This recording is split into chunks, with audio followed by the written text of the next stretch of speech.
The Experimental Lakes Area is a series of 58 lakes that have been set aside within Canada's boreal ecozone for us to study in depth. And so we've been looking at the chemistry and the biology of these systems over 50 years. I've had friends out here and they kind of have to see it to believe it in some ways, because sometimes they just feel like they just imagine that I'm working in a tent, living in a tent and having this little makeshift lab kind of thing. So it's funny, like I tell my grandparents when they're asking me about what I'm doing and telling them I basically dumb it down to going fishing for a living. So and I think that's pretty cool. So obviously there's a lot more involved than that, but when people ask me what ELA is, I try to explain it in pretty simple terms, and I describe it as a scientific playground for the world's best research scientists who focus on freshwater research. The ELA has really been my training ground. I mean, I started here as a student in 2005, and I think it really solidified the idea that you have to sort of keep the big scale in mind when you're doing a project. It's really easy to sort of get that tunnel vision where you're not really thinking about all the connections that there are. Whereas here, like, that's all you think about is how things are connected. ELA began in 1968. It was originally designed as a temporary field facility to address algal blooms in the Great Lakes. In the late 1960s and early 1970s, there was a series of whole lake experiments that primarily looked at the role of different nutrients played in promoting those algal blooms. Whole ecosystem experimentation was a very, very powerful tool for addressing environmental issues and could be used to look at a much wider range of concerns than just these algal blooms. And from there, it developed to look at a much wider range of issues, reservoirs, mercury contamination, and we've now gone on to do over 50 whole ecosystem experiments at ELA, and many of those had tremendous impact on best practices and environmental regulations and policies around the world. In 1968, the newly created Experimental Lakes Area was located at the end of a rugged gravel road in a sparsely inhabited region of northwestern Ontario. The remoteness of the lakes qualified the site as a perfect laboratory for chemical, environmental, and biological interactions on a long-term basis.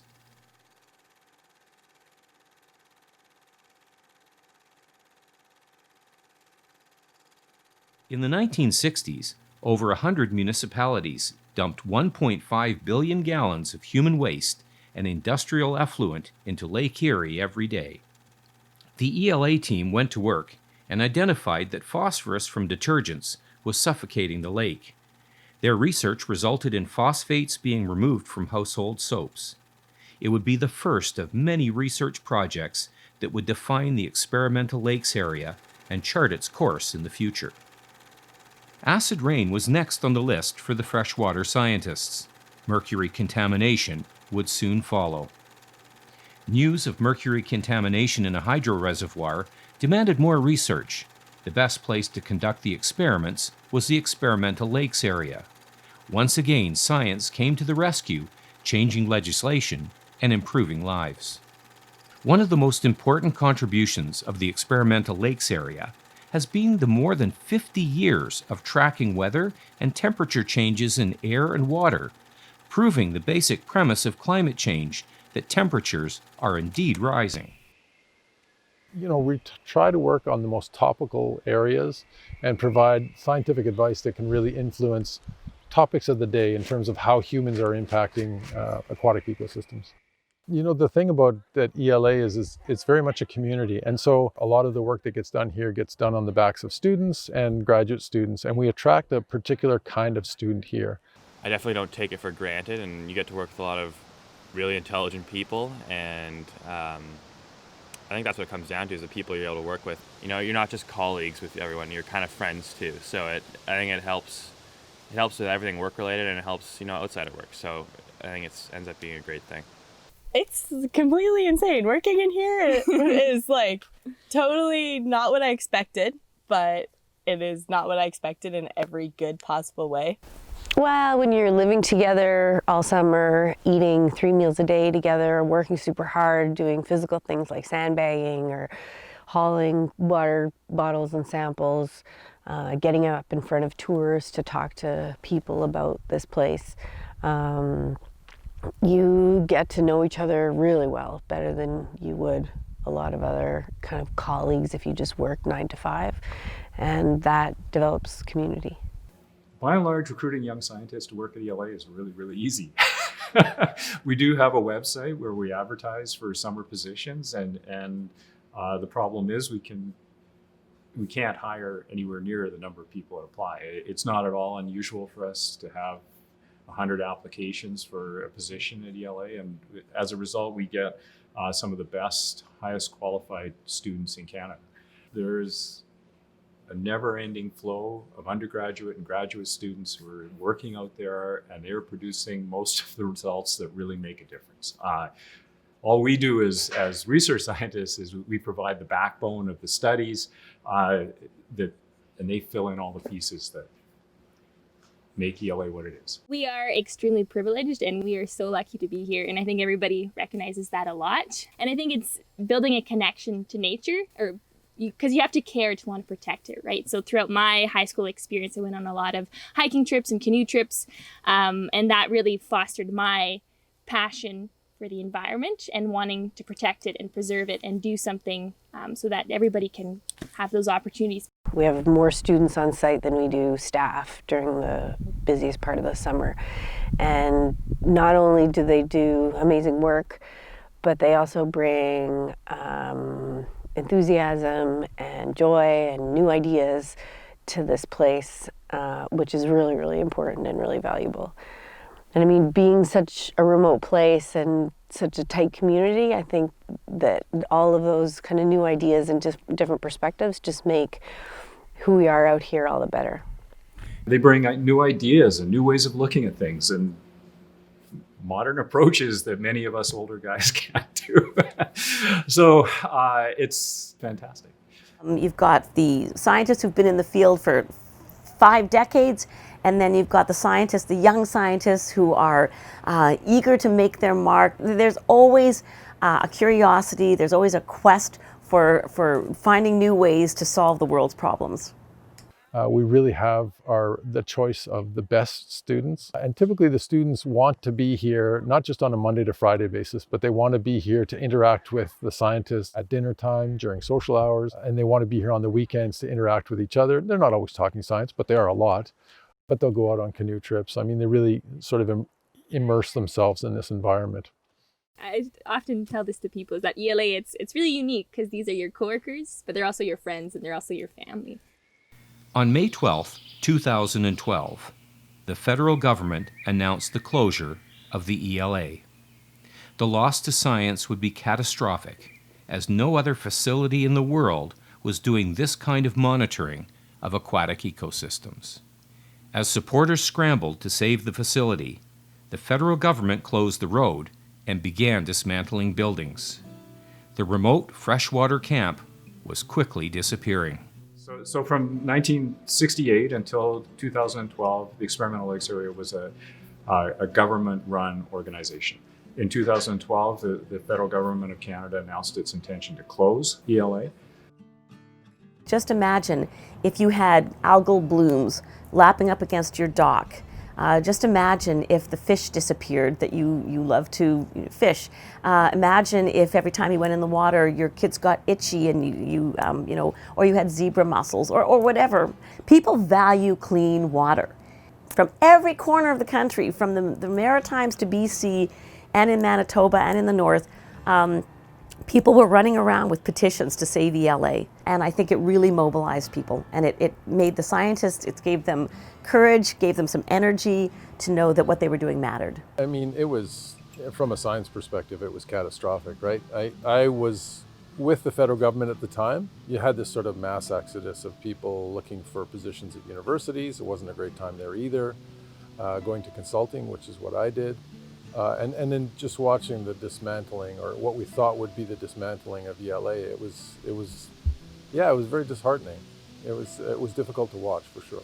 Throughout its entire 51-year history, it has been doing amazing things, and certainly before then, it had done incredible stuff, and I was terrified we were going to lose that.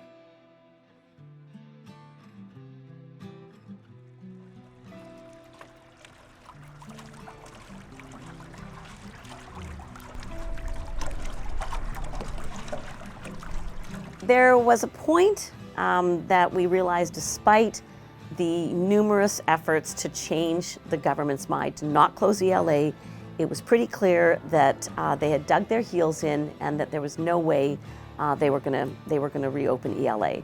So it became absolutely essential to find another partner.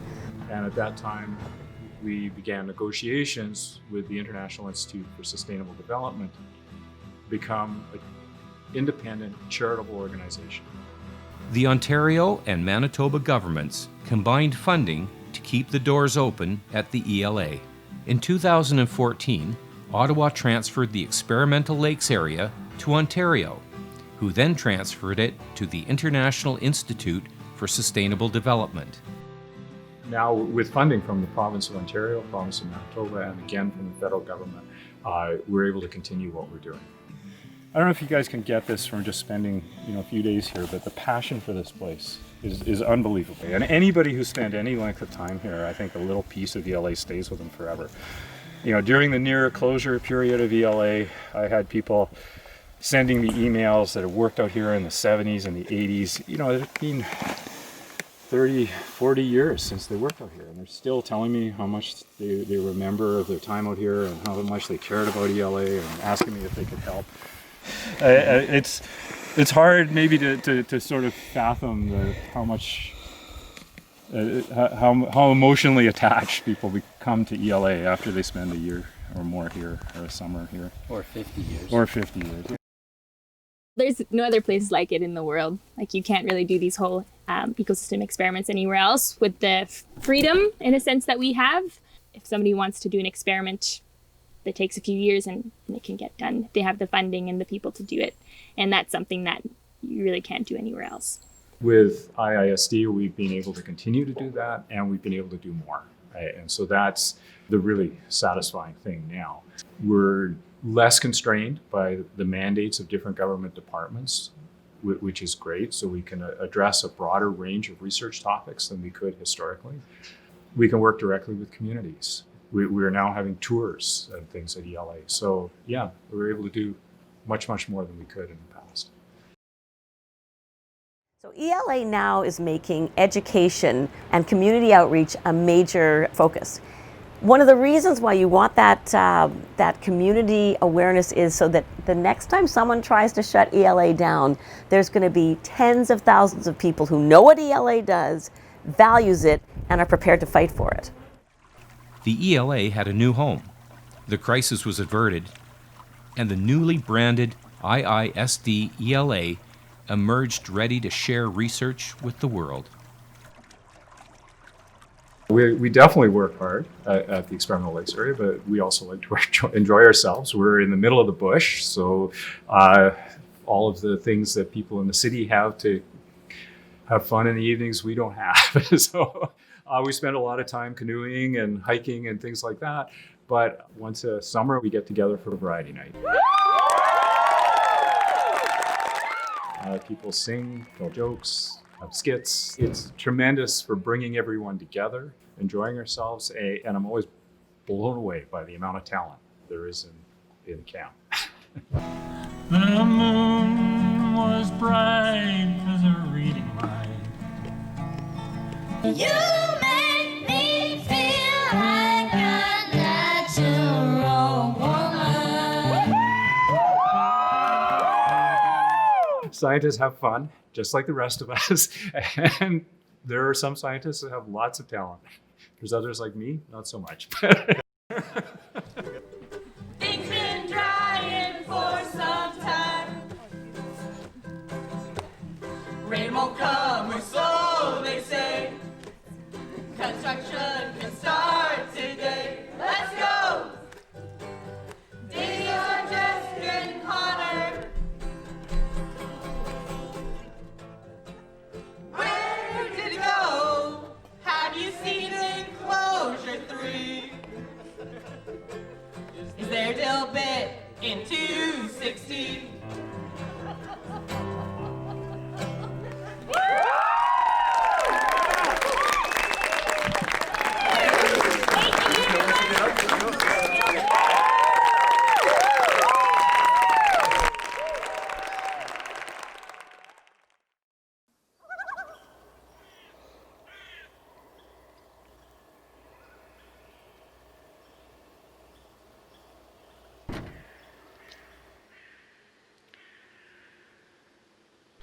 that's really everyone's goal out here, is to try to invoke some sort of positive change in the environment. And if we can play even a small role in that, I think it's worth it at the end of the day. You sort of think about, as you get to my stage of career, what is going to be your legacy, and just seeing or being part of that, developing the next group of scientists, helping them to get a leg up on their careers, is really why I got into this whole business in the first place. They bring an enormous energy to the facility. They make me feel young, and they make me feel old at the same time. I've said that many, many times, but I'll keep saying it. Sadly, there's no shortage of environmental problems to look at, and I would love it if we could say that we don't need to do any more research because all those problems have been solved, but I know that's not going to be the case. There's lots and lots of things that we will be continuing to study in the years to come. Climate change, unfortunately, will almost certainly continue to be an issue for quite a long time. I guess it can seem depressing if you stare too closely at some of these things, but personally, I find life is much better if you have hope. If you work on making a difference, and that's what we're doing. And we just keep plodding away and hope that ultimately it will change the world.